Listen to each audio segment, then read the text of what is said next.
Arkadaşlar merhabalar, akıllı teknolojilere hoş geldiniz. Samsung Galaxy Watch 4 serisini detaylı olarak inceleyip rakipleriyle de karşılaştırmasını yaptıktan sonra bu hafta Wear OS işletim sistemli akıllı saatinizi daha keyifli ve pratik kullanmanızı sağlayacak 22 ipucu ile devam ediyoruz.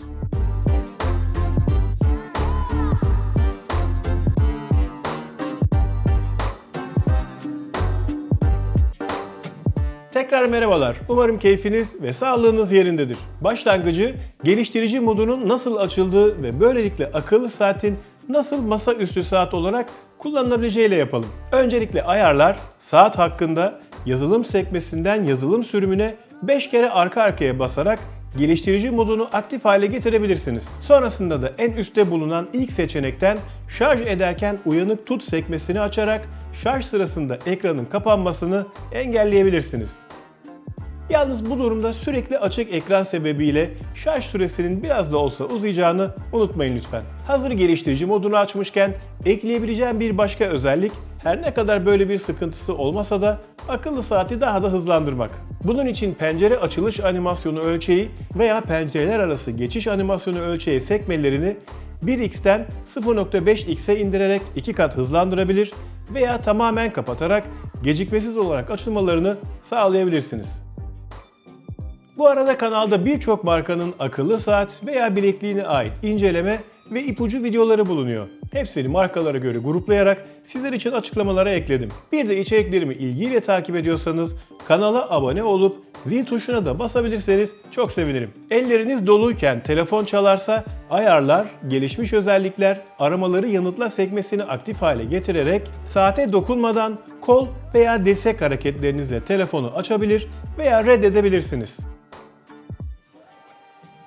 Nerede ne zaman kullanılacağı belli olmaz. Bence aktif hale getirmenizde kesinlikle fayda var. Yandaki tuşlara ek özellikler atayarak bazı uygulama ve menülere daha hızlı erişebilirsiniz. Bunun için ayarlar, gelişmiş özellikler, tuşları kişiselleştir menüsünden çift basma veya basılı tutma gibi farklı senaryoları kullanabilirsiniz. Mesela telefonumu bul, hesap makinesi veya pusula gibi sık kullanabileceğiniz uygulamaları üstteki düğmeye 2 kere basarak hemen açabilirsiniz. Benim tercihim saatte en çok kullandığım uygulama olan Shazam oldu.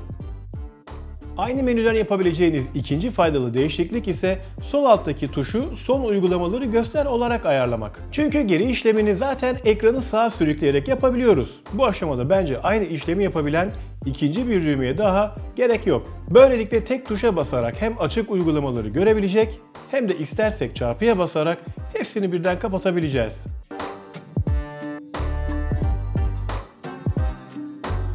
Bir uygulama açıkken saatinizin ekranı kapandığında tüm işlemlerin sıfırlanmasını istemiyorsanız ayarlar, ekran menüsünden son uygulamayı göster sekmesine girerek süreyi en az 2 dakika veya 1 saat olarak ayarlayabilirsiniz. Çünkü 20 saniye bence oldukça kısa bir süre.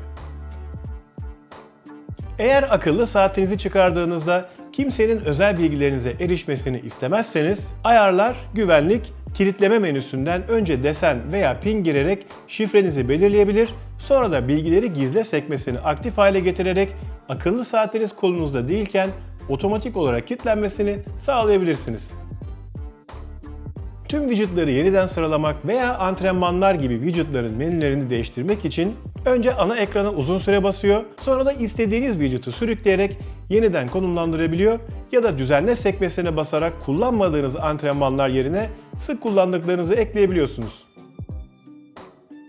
Saat ekranına sevdiğiniz bir kişinin fotoğrafını koymak isterseniz bunun için önce cep telefonunuzdaki Wearable uygulamasından saat şekillerine giriyor, sonra da My Photo Plus sekmesine girip kişiselleştirme menüsünden arka planı seçip ister kamera ile yeni bir fotoğraf çekebilir, isterseniz de galerinizde bulunan fotoğraflardan birini ekleyebilirsiniz.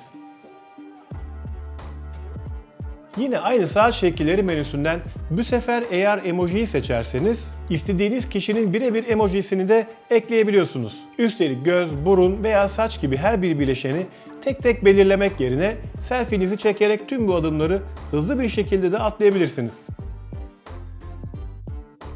Telefonunuzdan herhangi bir müzik veya video dosyası açtığınızda otomatik olarak saat üzerinden kontrol edilebilmesi için ayarlar, ekran, medya kontrolünü göster sekmesini aktif hale getirebilirsiniz. Böylelikle artık cep telefonunuzdan bir medya dosyası açıldığında otomatik olarak ses seviyesi veya şarkı geçişleri gibi kontrolleri direkt saatinizden yapabileceksiniz.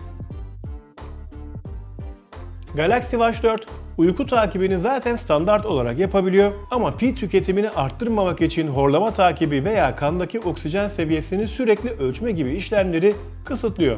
Eğer tam teşekküllü uyku takibi isterseniz cep telefonunuzdaki Samsung Health uygulamasından uyku menüsüne girdikten sonra sağ üstteki 3 noktadan horlama algılamasını açabilirsiniz. Ancak bu işlem için uyku sırasında cep telefonunuzun yanınızda ve şarjı bağlı olması gerekiyor. Uyku sırasında kandaki oksijen seviyesini de ölçmesi için aynı 3 noktanın bulunduğu menüden uyku sırasında kandaki oksijen sekmesine girip bu özelliği de açabilirsiniz. Böylelikle telefonunuzdaki Samsung Health uygulamasından daha detaylı analizler içeren uyku raporlarına erişebileceksiniz. Akıllı saatinizin egzersizlerinizi otomatik olarak algılayabilmesi için ayarlar, Samsung Health, algılanacak etkinlikler sekmesine girerek yürüyüş, koşu veya yüzme gibi seçeneklerden istediğinizi seçebilirsiniz. Konumunuzu da kaydetmesini isterseniz yürüyüş veya koşu gibi seçeneklerden konumu kaydet sekmesini açmayı unutmayın. Tek bir antrenman sırasında farklı birçok egzersiz yapıyorsanız bu durumda her bir geçişte öncekini durdurmak yerine duraklatıp yeni sekmesinden farklı egzersizlere geçebilirsiniz. Her bir hareket için aynı işlemi yapıp antrenmanlarınızı bitirdikten sonra bitir sekmesine basarak toplam antrenman sayısını ve detayları ayrı ayrı görüp değerlendirebileceksiniz. Böylelikle hangi hareketin sizi daha fazla yorduğunu veya faydalı olduğunu da görebileceksiniz. Yine antrenmanlarla devam edersek herhangi bir egzersizi duraklatmak için mutlaka menülere girmeniz gerekmiyor. Kısa yol tuşu olarak geri tuşuna basılı tutarak da egzersizlerinizi duraklatabilirsiniz. Antrenman sırasında verilerinizi takip ettiğiniz sayfaların hem dizilimlerini hem de içeriklerini değiştirmek için antrenman ayarları sekmesinden önce antrenman ekranı, sonra da veri ekranı 1 veya veri ekranı 2 gibi sekmelere girip hem yerleşimleri değiştirebilir hem de içerisinde yer alacak bilgileri belirleyebilirsiniz. Üstelik bu işlemleri her bir antrenman için ayrı ayrı da yapabilirsiniz. Birine mesaj gönderirken akıllı saatin küçücük ekranında yazı yazmakla uğraşmamak için hazır yanıtlar menüsünü kullanabilirsiniz. Telefondaki Wearable uygulamasından saat ayarları, genel, hızlı yanıtlar sekmesine giderek ister mevcutları düzenleyebilir, isterseniz de en alttaki artı tuşuna basarak yenilerini ekleyebilirsiniz.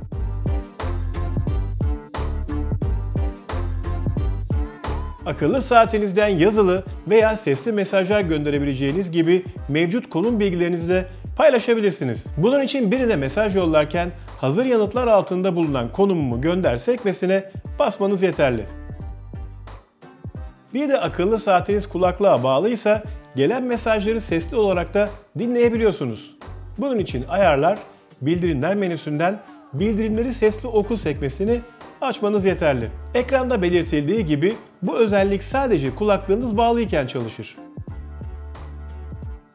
Yani istenmeyen, mesela kalabalık ortamlarda birdenbire hoparlörden sesli mesajlarınız okunmayacaktır. Eğer akıllı saat ile telefon arasındaki bağlantı her koptuğunda uyarı almak istemezseniz ayarlar, bağlantılar altında bulunan bağlantıların kesilmesi uyarıları sekmesini tamamen kapatabilirsiniz. Çünkü aynı ev içerisinde bile odadan odaya geçerken sürekli bildirim almak bazen can sıkıcı olabiliyor.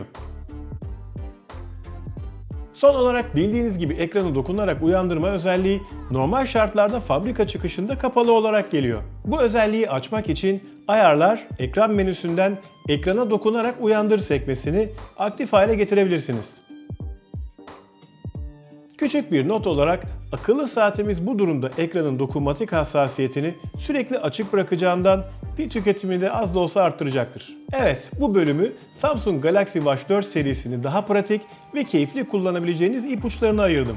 Umarım sizler için faydalı olmuştur. Eğer atladığım, önemli olduğunu düşündüğünüz bir ipucu veya sorunuz varsa yorumlardan bana her zaman ulaşabilirsiniz. İlerleyen haftalarda Galaxy Watch 4 serisinde kullanabileceğiniz en iyi uygulama önerileri veya bataryasını nasıl daha verimli kullanabileceğinize dair içerikler de gelecek. Bu nedenle hem bana destek olmak hem de içeriklerimi kaçırmamak için kanala abone olup zil tuşuna basmayı unutmayın lütfen. Haftaya yayınlayacağım sürpriz katılımlı YouTube ekipmanların bölümünde veya teknoloji meraklının ilgisini çekebilecek kanalımdaki diğer içeriklerimde görüşene kadar hoşça kalın. Hem